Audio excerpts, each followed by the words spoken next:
ओम ब्रह्म बृहस्पतिये नमः। देव गुरु बृहस्पति को बुद्धि और शिक्षा का कारक माना जाता है। गुरुवार को बृहस्पति देव की पूजा करने से धन, विद्या, मान सम्मान, प्रतिष्ठा और कई अन्य मनोवांछित फल की प्राप्ति होती है। धार्मिक ग्रंथों के अनुसार गुरुवार को भगवान बृहस्पति की पूजा का विधान है। गुरुवार के दिन व्रत करने और कथा सुनने से घर परिवार में सुख समृद्धि बनी रहती है। जल्द विवाह के लिए भी गुरुवार का व्रत किया जाता है। गुरुवार व्रत की विधि। गुरुवार की पूजा विधि विधान के अनुसार की जानी चाहिए। व्रत वाले दिन सुबह उठकर बृहस्पति देव का पूजन करना चाहिए।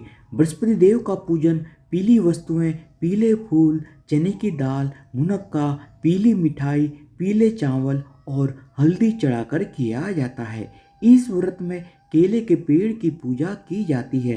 कथा और पूजन के समय मन, कर्म और वचन से शुद्ध होकर मनोकामना पूर्ति के लिए बृहस्पति देव से प्रार्थना करनी चाहिए। जल में हल्दी डालकर केले के पेड़ पर चढ़ाएं। केले की जड़ में चने की दाल और मुनक्का चढ़ाएं। साथ ही दीपक जलाकर पेड़ की आरती उतारें। दिन में एक समय ही भोजन करें। खाने में चने की दाल या पीली चीज़ें खाएं। नमक न खाएं। पीले वस्त्र पहने, पीले फलों का इस्तेमाल करें। पूजन के बाद भगवान बृहस्पति की कथा अवश्य सुननी चाहिए। गुरुवार की व्रत कथा। प्राचीन समय की बात है। भारतवर्ष में एक राजा राज्य करता था। वह बड़ा ही प्रतापी और दानी था। वह नित्य गरीबों और ब्राह्मणों की सेवा सहायता करता था। वह प्रतिदिन मंदिर में भगवान के दर्शन करने जाता था, लेकिन यह बात उसकी रानी को बिल्कुल भी अच्छी नहीं लगती थी। वह न ही पूजन करती थी और न ही दान देने में उसका मन लगता था। एक दिन राजा शिकार खेलने के लिए वन को गए हुए थे, तो रानी और दासी महल में अकेली थी।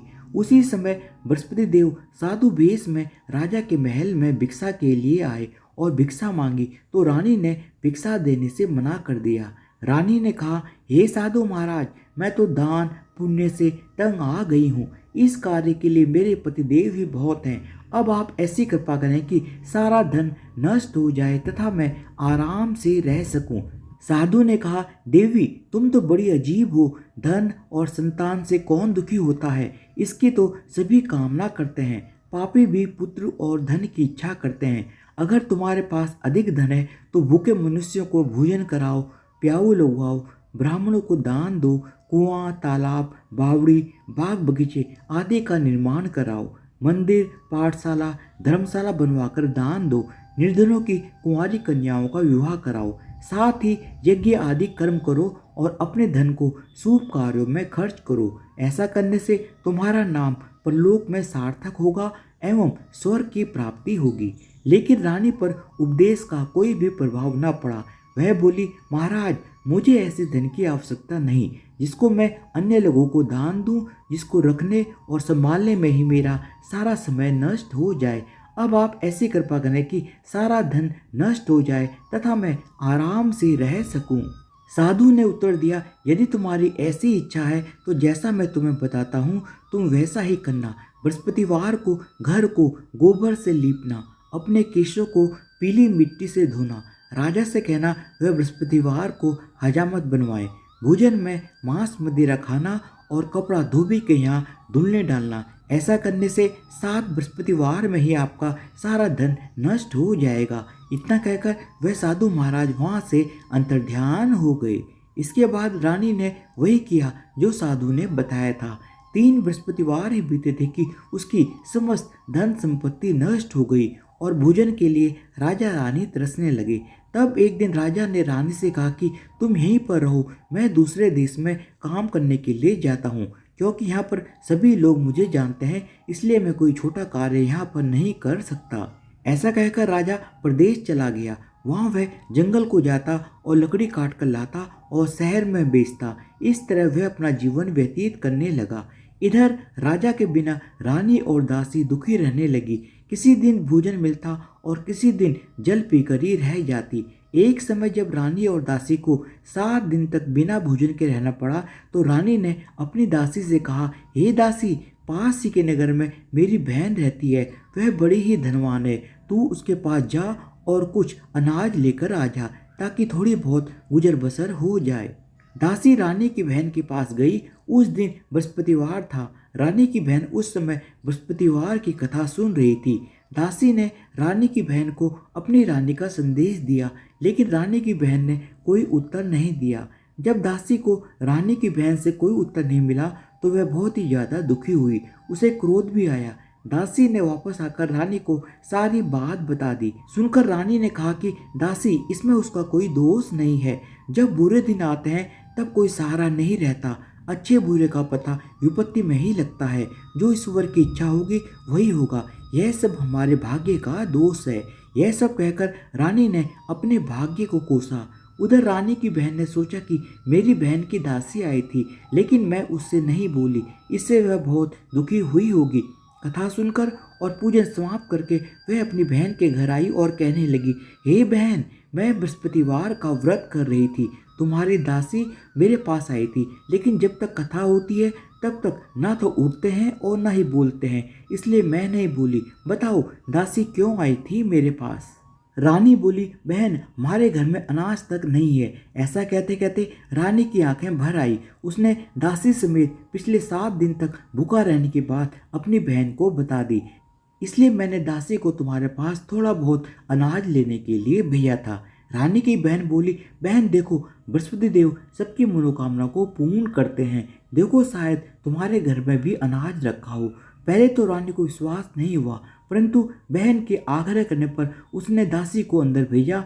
दासी घर के अंदर गई तो वहां पर उसे सचमुच अनाज से भरा हुआ एक घड़ा मिल गया। उसे बहुत ही हैरानी हुई। उसने बाहर आकर रानी को बताया। दासी रानी से कहने लगी, हे रानी, जब हमको भोजन नहीं मिलता तो हम व्रत ही तो करते हैं, इसलिए क्यों ना इनसे व्रत की कथा और विधि पूछ ली जाए। हम भी व्रत किया करेंगे। दासी के कहने पर रानी ने अपनी बहन से बृहस्पतिवार व्रत के बारे में पूछा। उसकी बहन ने बताया, बृहस्पतिवार के व्रत में चने की दाल, गुड़ और मुनक्का से भगवान विष्णु का केले के वृक्ष की जड़ में पूजन करें तथा दीपक जलाएं और कथा सुनें। उस दिन एक समय ही भोजन करें और भोजन में पीले खाद्य पदार्थ का सेवन जरूर करें। इससे गुरु भगवान प्रसन्न होते हैं, अन्न, पुत्र और धन का वरदान देते हैं, साथ ही सभी मनोकामनाएं पूर्ण करते हैं। व्रत और पूजन की विधि बताकर रानी की बहन अपने घर को लौट गई। रानी और दासी दोनों ने निश्चय किया कि बृहस्पति देव भगवान का पूजन जरूर करेंगे।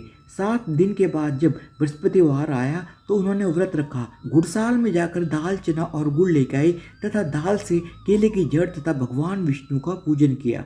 अब पीला भोजन कहाँ से लाएं? दोनों बहुत ही दुखी हुई, परंतु उन्होंने व्रत किया था, इसलिए बृहस्पति देव उनसे बहुत ही ज़्यादा प्रसन्न थे।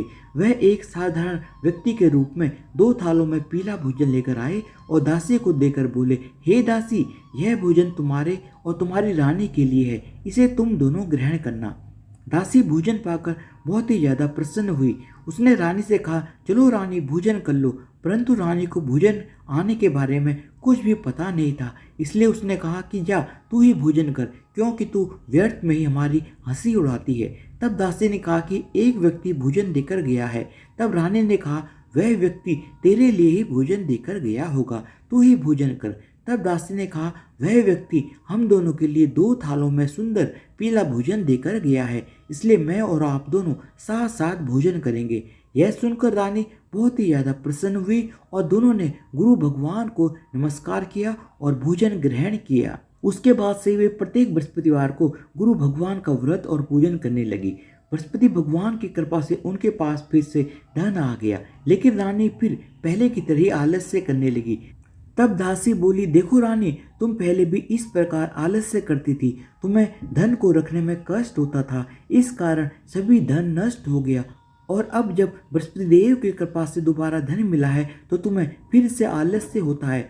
बड़ी मुसीबतों के बाद हमने यह धन पाया है, इसलिए हमें दान पुण्य करना चाहिए। अब तुम भूखे मनुष्य को भोजन कराओ, प्याऊ लगाओ, ब्राह्मणों को दान दो, कुआं, तालाब, बावड़ी और बाग बगीचे आदि का निर्माण कराओ, मंदिर, पाठशाला और धर्मशाला बनवाकर दान दो, निर्धनों की कुंवारी कन्या का विवाह कराओ, साथ ही यज्ञ आदि कर्म करो और अपने धन को शुभ कार्यों में खर्च करो।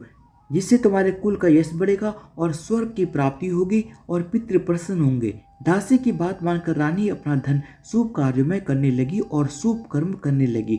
उसका यश फैलने लगा। एक दिन रानी और दासी आपस में विचार करने लगी कि न जाने राजा किस दशा में होंगे, उनकी कोई खोज खबर भी नहीं है। उन्होंने श्रद्धापूर्वक बृहस्पति भगवान से प्रार्थना की कि राजा जहाँ कहीं भी हो शीघ्र वापस आ जाएं।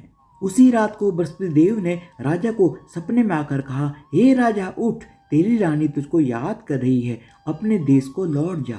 राजा प्रातःकाल उठा और जंगल से लकड़ी काटने के लिए जंगल की ओर चल पड़ा।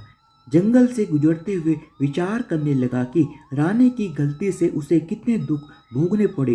राजपाट छोड़कर जंगल में आकर रहना पड़ा।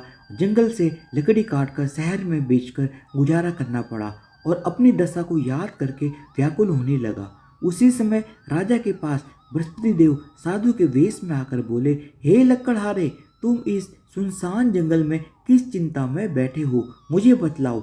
यह सुनकर राजा के नेत्रों में जल भर आया। साधु की वंदना कर राजा ने अपनी संपूर्ण कहानी सुना दी। महात्मा दयालु होते हैं। वे राजा से बोले, हे राजा, तुम्हारी पत्नी ने बृहस्पति देव के प्रति अपराध किया था, जिसके कारण तुम्हारी यह दशा हुई।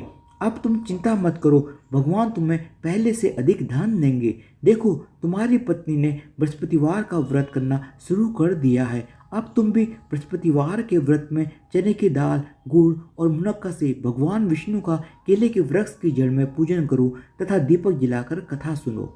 उस दिन एक समय ही भोजन करना, लेकिन भोजन में पीले खाद्य पदार्थ का सेवन जरूर करना। भगवान तुम्हारी सब कामनाओं को पूर्ण करेंगे। साधु की बात सुनकर राजा बोला, हे प्रभु, लकड़ी बेचकर तो इतना पैसा भी नहीं बचता जिससे भोजन के उपरांत कुछ बचा सकूं। मैंने रात्रि में अपनी रानी को व्याकुल देखा है। मेरे पास कोई साधन नहीं जिससे उसका समाचार जान सकूं। फिर मैं कौन सी कथा कहूँ यह भी मुझको मालूम नहीं है। साधु ने कहा, हे राजा, मन में बृहस्पति भगवान के व्रत पूजन का निश्चय करो, वे स्वयं तुम्हारे लिए कोई राह बना देंगे। बृहस्पतिवार के दिन तुम रोजाना की तरह लकड़ियां लेकर शहर में जाना। तुम्हें रोज से दुगना धन मिलेगा, जिससे तुम भली भांति भोजन कर लोगे तथा बृहस्पति देव की पूजा का सम्मान भी आ जाएगा। राजा ने ऐसा ही किया और उसको मनोवांछित फल की प्राप्ति हो गई। और कुछ समय के पश्चात राजा रानी के पास वापस आ गया और दोनों मिलकर नियमित रूप से बृहस्पति देव की पूजा करने लगे। इस प्रकार जो भी यह कथा पढ़ता या सुनता है, उसके सभी पाप कर्म नष्ट हो जाते हैं और उसकी सभी मनोकामनाएं पूर्ण होती हैं। धन्यवाद। बोलो बृहस्पति देव भगवान की जय हो। भगवान विष्णु की जय हो।